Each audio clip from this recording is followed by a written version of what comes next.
Good morning students, myself Sachin Rana, PGT Mathematics and this video is brought to you by Emden Senior Secondary School Kalayat.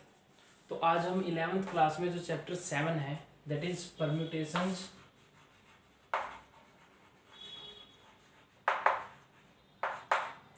And combination,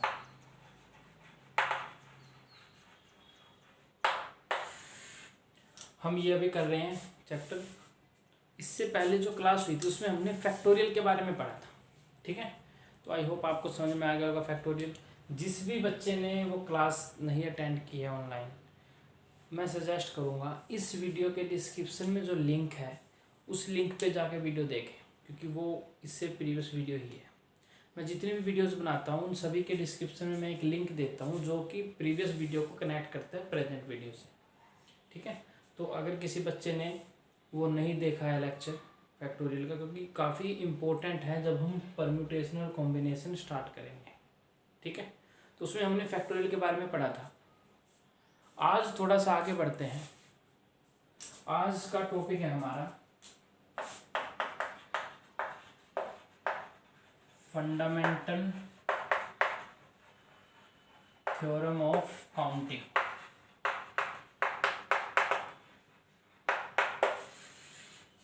अब ये fundamental theorem of counting का क्या मतलब है, देखते हैं। इसका मतलब है कि देखो, मैंने आपको स्टार्टिंग में ही बताया था ये जो चैप्टर है काफ़ी प्रैक्टिकल चैप्टर है, ठीक है। जैसे मैं एक एग्जांपल लेता हूँ, उससे आपको एक कंसेप्ट समझ में आ जाएगा।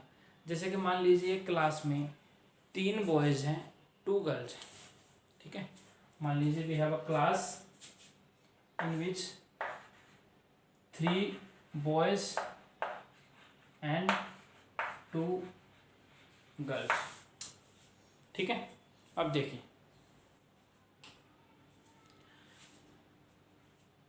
तीन बॉयज़ हैं 2 गर्ल्स हैं उस क्लास में। हालांकि क्लास में तो ऑब्वियस इससे ज़्यादा ही होती हैं, लेकिन हम मान के चल रहे हैं कि 3 बॉयज़ हैं 2 गर्ल्स हैं। अब हमें क्या चाहिए, हमें उस क्लास में से रिप्रेजेंटेटिव चाहिए 2, ठीक है। कोई फंक्शन ऑर्गेनाइज करना है तो हमें रिप्रेजेंटेटिव चाहिए 2 चाहिए हमें, ठीक है।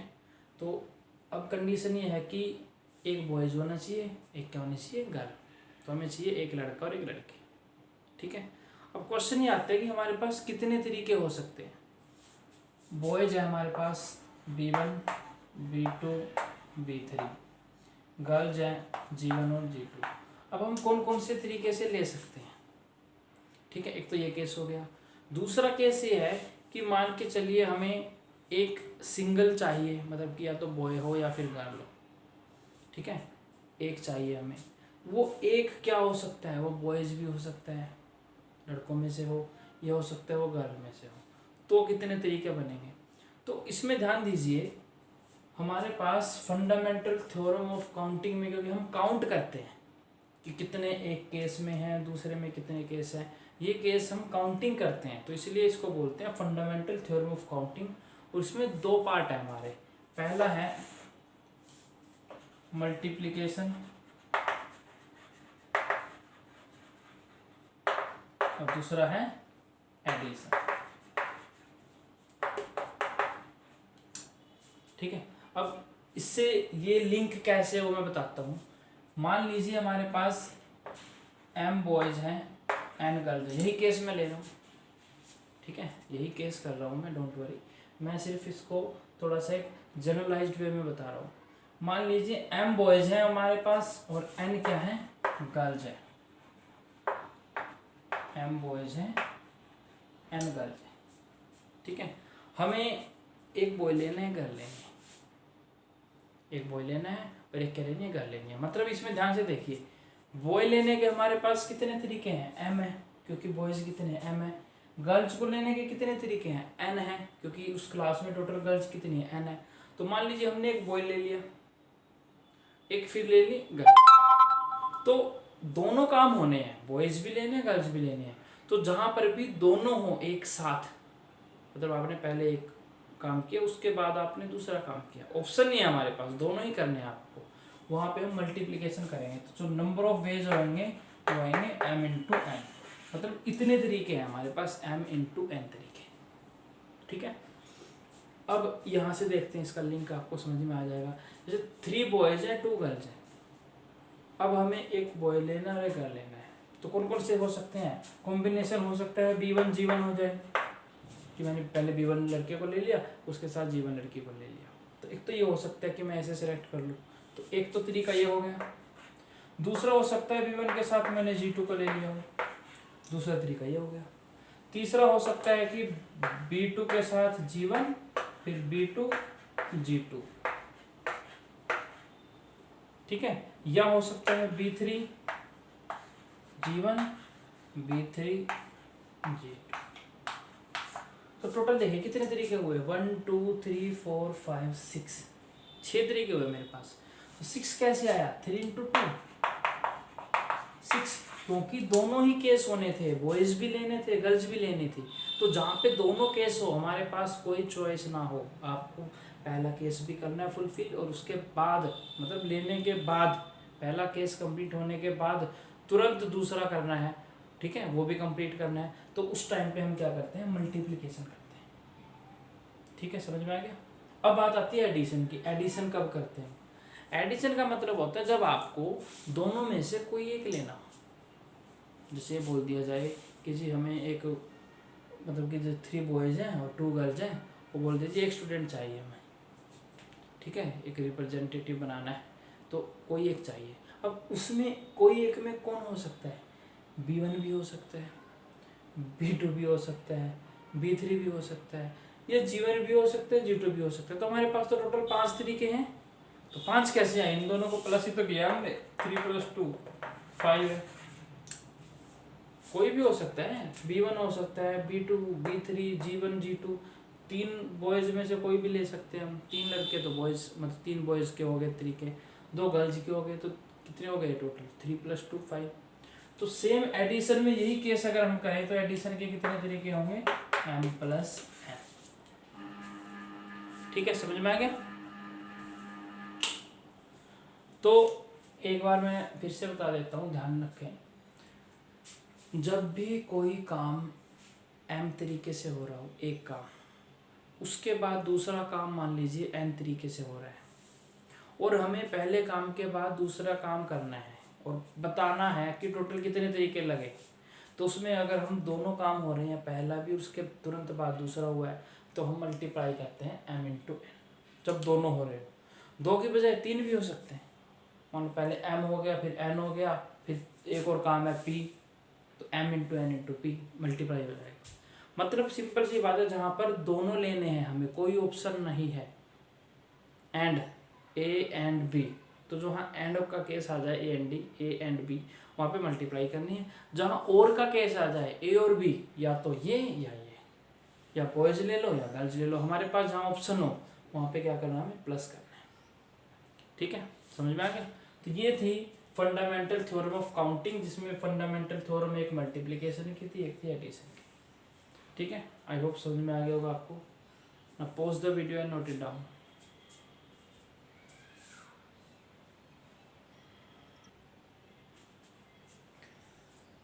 ठीक है, समझ में आ गया।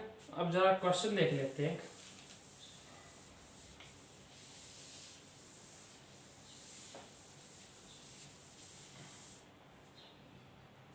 एक क्वेश्चन देखते हैं, समझ में आ जाएगा आपको क्लियर। क्वेश्चन है, there are 3 candidates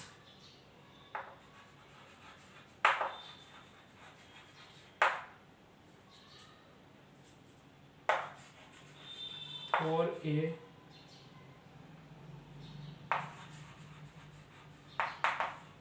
classical 5 for a mathematical and 4 for a natural science scholarship।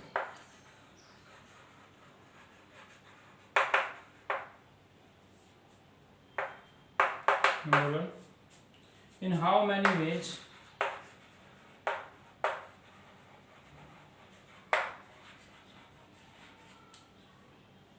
can these scholarships be awarded?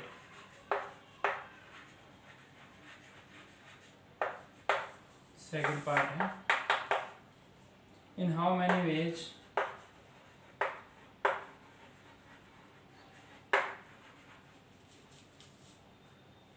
one of these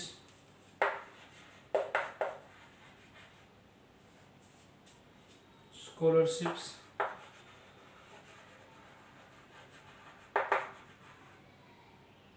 be awarded? ये क्वेश्चन है।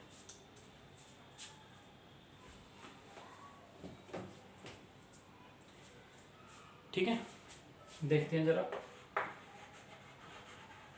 सबसे पहले क्वेश्चन समझते हैं क्या है। क्वेश्चन ये है, there are 3 candidates for a classical scholarship.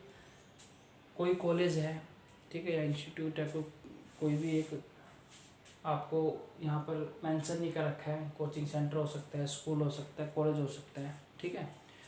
तो उस डिपार्टमेंट में 3 कैंडिडेट्स ऐसे हैं जिनको सिलेक्ट किया गया है, किसके लिए? क्लासिकल स्कॉलरशिप के लिए, ठीक है। 5 फॉर मैथमेटिकल, 5 बच्चे ऐसे हैं जिनको मैथमेटिक्स के फील्ड में कोई स्कॉलरशिप मिलने वाली है। 5 स्टूडेंट्स ऐसे हैं। And 4 for a natural science scholarship, और 4 ऐसे स्टूडेंट्स हैं जिनको नेचुरल साइंस, प्राकृतिक विज्ञान है जो, उसमें स्कॉलरशिप मिलने वाली है, ठीक है।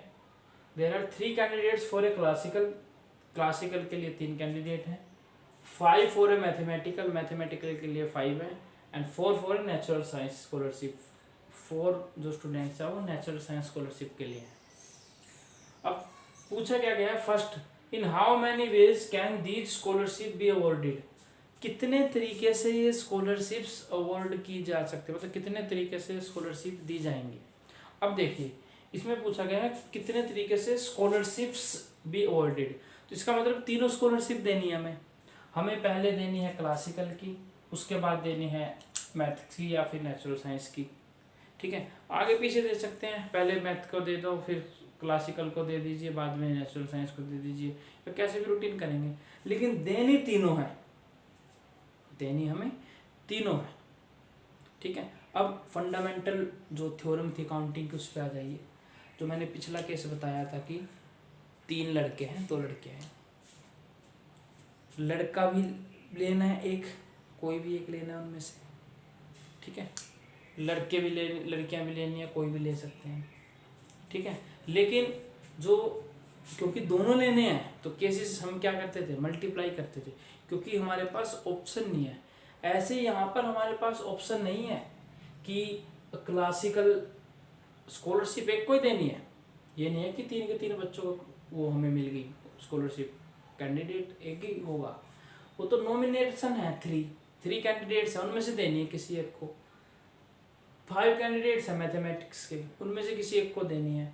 4 हैं नेचुरल साइंस के, उनमें से किसी एक को देनी है। अब क्वेश्चन ये है कि सारी स्कॉलरशिप देने के कितने तरीके हैं। अब एक बात हो, उसमें से हम 3 कैंडिडेट आप किसी को भी दे सकते हैं, ठीक है। अब हमें तीनों देनी है, क्योंकि तीनों काम एक साथ करने हैं। तो सबसे पहले देखिए, number of ways of giving scholarship in classical में देने के कितने तरीके हैं? 3 तरीके हैं मेरे पास, पाठ कर रहा हूँ। 3 तरीके हैं, तो 3 बच्चे हैं, किसी को भी दे सकते हैं, ठीक है। राम श्याम मोहन 3 है मान लीजिए, तो राम को भी दे सकते हैं, श्याम को भी दे सकते हैं, मोहन को भी दे सकते हैं। यहाँ तो पॉसिबिलिटी की बात हो रही है, इन हाउ मैनी वेज, कितने तरीके हो सकते हैं? 3 तरीके हो सकते हैं जी क्लासिकल को देने के। मैथमेटिक्स में 5 कैंडिडेट हैं तो 5 तरीके हो सकते हैं, ठीक है। नेचुरल साइंस में 4 कैंडिडेट्स हैं, 4 तरीके हो गए, 4 तरीके हो गए। अब क्योंकि हमें सारी स्कॉलरशिप्स देनी है, in how many ways can these scholarship be awarded, तीनों देनी है, एक साथ हो रहा है काम। ध्यान दीजिए, जब सारे काम होने हों, कोई ऑप्शन ना हो हमारे पास, ए भी होना है, बी भी होना है, सी भी होना है। आगे पीछे हो सकते हैं, होने सारे हैं, मल्टीप्लिकेशन करते हैं। तो मल्टीप्लिकेशन कर दीजिए, कितना आ जाएगा, ठीक है, सॉरी 60 आ जाएगा, ठीक। अब एग्जाम में ऐसा नहीं है कि डायरेक्ट आपने ऐसे मल्टीप्लाई कर दिया, ठीक है। तो लिखोगे आप, लिखना क्या है, number of ways of giving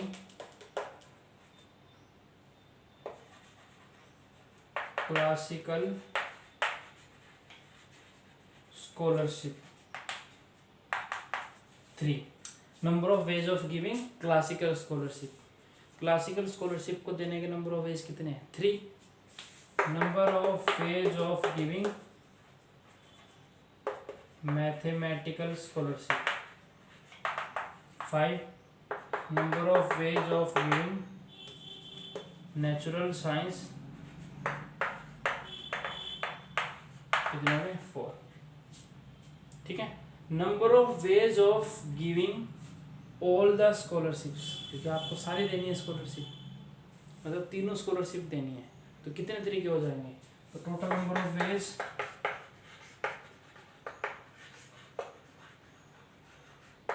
of giving या अवॉर्डिंग ऑल द स्कॉलरशिप्स 3 × 5 × 4 60। तो 60 तरीके हैं आप स्कॉलरशिप दे सकते हैं, ठीक है, समझ में आ गया। अगर आप बनाने बैठेंगे 60 बन जाएंगे। जैसे क्लासिकल के मान लीजिए 3 कैंडिडेट हैं, C1 C1 C1 मान लीजिए। मैथमेटिक्स के 5 हैं, M1 M2 M3 M4 M5 मान लीजिए। नेचुरल साइंस के 4 हैं, तो N1 N2 N3 N4 मान लीजिए। हो गए हमारे पास टोटल 12 हो गए ना, ठीक है, 5 4 3 12 हो गए। अब बनाते रहिए समीकरण, पहले C1 फिर M1 फिर N1 ऐसे, फिर C1 M2 N2 ऐसे बनाइए। देने सारे हैं, देने आपको सारे हैं, ठीक है। तो जब आप ऐसे बनाएंगे, डिस्ट्रीब्यूशन करेंगे, ठीक है, उनको आगे पीछे भी लिखेंगे, तो टोटल कितने केसेस बनेंगे आपके, 60 केस बनेंगे। कितने बनेंगे, 60 केस बनेंगे। बना के देख सकते हैं आप, जैसे हमने किया था केस 3 और 2 का, ठीक है, B1 B2 B3 G1 G2 हमने अलग अलग केस बनाए थे, 3 2 6 ऐसे आ गए थे। ऐसे ही यहाँ पर बनेंगे, तो टोटल केस कितने आ जाएंगे, 60 आ जाएंगे, ठीक है। तो ये तो था फर्स्ट पार्ट इसका। Now we move on to the next, that is part 2। I hope ये समझ में आ गया होगा आपको। सिंपल सा रूल याद रखना है, जहाँ पर कोई भी ऑप्शन ना हो ना, हमें सारे काम करने हैं, मल्टीप्लाई करनी है बस, ज़्यादा इतना नहीं सोचना।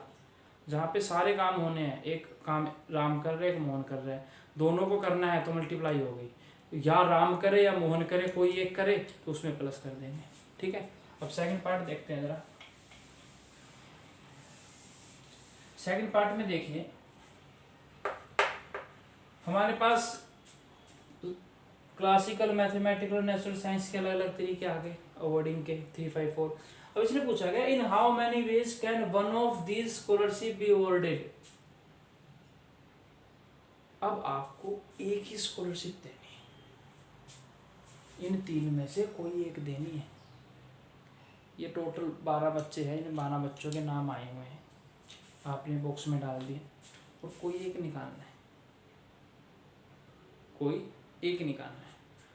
कुछ भी हो सकता है, वो हो सकता है वो कैंडिडेट क्लासिकल का हो एक, तो क्लासिकल को दे देंगे, ठीक है। वो कैंडिडेट हो सकता है नेचुरल साइंस का हो, नेचुरल साइंस को दे देंगे। मैथमेटिकल का हो सकता है, मैथमेटिक्स का हो सकता है, उसको दे देंगे एक को, ठीक है। तो उसमें कितने तरीके हो गए, 3 तरीके ये हो गए, 5 ये हो गए, 4 ये हो गए। बॉक्स में हमने 12 पर्चियाँ डाल दी, तो सिंपल सी कॉमन सेंस बात है, कितने तरीके होंगे, 12 ही तो तरीके हैं, क्योंकि हमें तो एक चाहिए कोई भी। तो जहाँ पर आपको कोई एक चाहिए, ऑप्शन हो आपके पास, या तो ये या ये चाहिए एक ही, तो उसमें हम क्या करते हैं, प्लस करते हैं। तो यहाँ पर आ जाएगा total number of giving only one scholarship,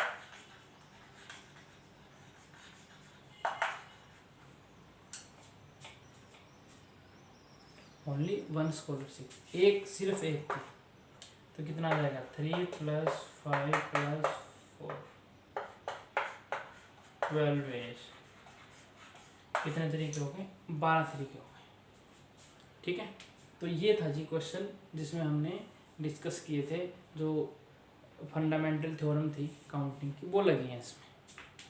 मैं फिर से बता रहा हूँ, जब दो काम इकट्ठे होने हैं, मतलब दोनों होने हो, 2 हो 3 हो 4 हो, n काम हो, जब सारे होने हैं तो मल्टीप्लाई होगी, अलग अलग कितने तरीके से हो रहे हैं उन सब की, और जब उनमें से कोई एक होना है सबको क्या कर दो प्लस कर दो। ठीक है, now pause the video and note it down.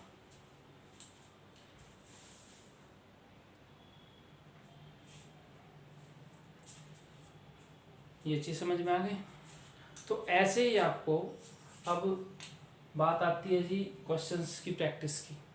तो होमवर्क तो हम देंगे आपको, अगर आप एनसीईआरटी से कर रहे हैं ये चैप्टर, तो जो फर्स्ट एक्सरसाइज है उस एक्सरसाइज में आपको ऐसे क्वेश्चन मिलेंगे।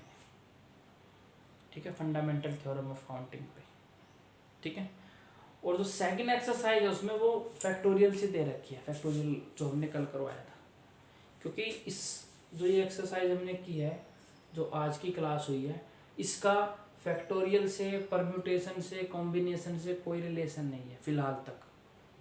ठीक है, क्योंकि हमने एक थ्योरम है फंडामेंटल वो डिस्कस किया है। इन्हीं क्वेश्चंस को हम परम्यूटेशन या कॉम्बिनेशन से भी करेंगे बाद में। ठीक है, तो ये अगर आप एनसीईआरटी है आपके पास, तो फर्स्ट एक्सरसाइज है, उसमें से आप क्वेश्चन ऐसे कर सकते हैं। नेक्स्ट वीडियो में हम ऐसे कुछ और क्वेश्चन लेंगे ताकि आपके डाउट और ज़्यादा क्लियर हो जाए। ठीक है, और जो सेकंड एक्सरसाइज है फैक्टोरियल की, वो जो हमने कल वीडियो बनाई थी, आई होप आपको समझ में आ गया होगा। फिर भी कोई प्रॉब्लम है तो आप कमेंट सेक्शन में जाके बता सकते हैं, जो भी आपकी क्वेरी होगी उसको दूर किया जाएगा। अगर आप एलिमेंट से कर रहे हैं या फिर आर.डी. शर्मा से कर रहे हैं, वहाँ आपको बहुत सारे क्वेश्चन मिल जाएंगे इसी से रिलेटेड। ठीक है, तो आपको आज क्या करना है, प्रैक्टिस करनी है परम्यूटेशन कॉम्बिनेशन में सिर्फ उन क्वेश्चंस की जो कि बेस्ड हैं on the theorem of fundamental theorem of counting पे। ऐसे ही केस मिलेंगे आपको। ठीक है, कुछ क्वेश्चंस आएंगे, जैसे एक रूम है, उसमें एंट्री के मान लो 2 दरवाजे हैं, एग्जिट के 6 दरवाजे हैं, तो बताइए कोई भी आदमी कितने तरीके से बाहर जा सकता है। तो ऐसे आएंगे।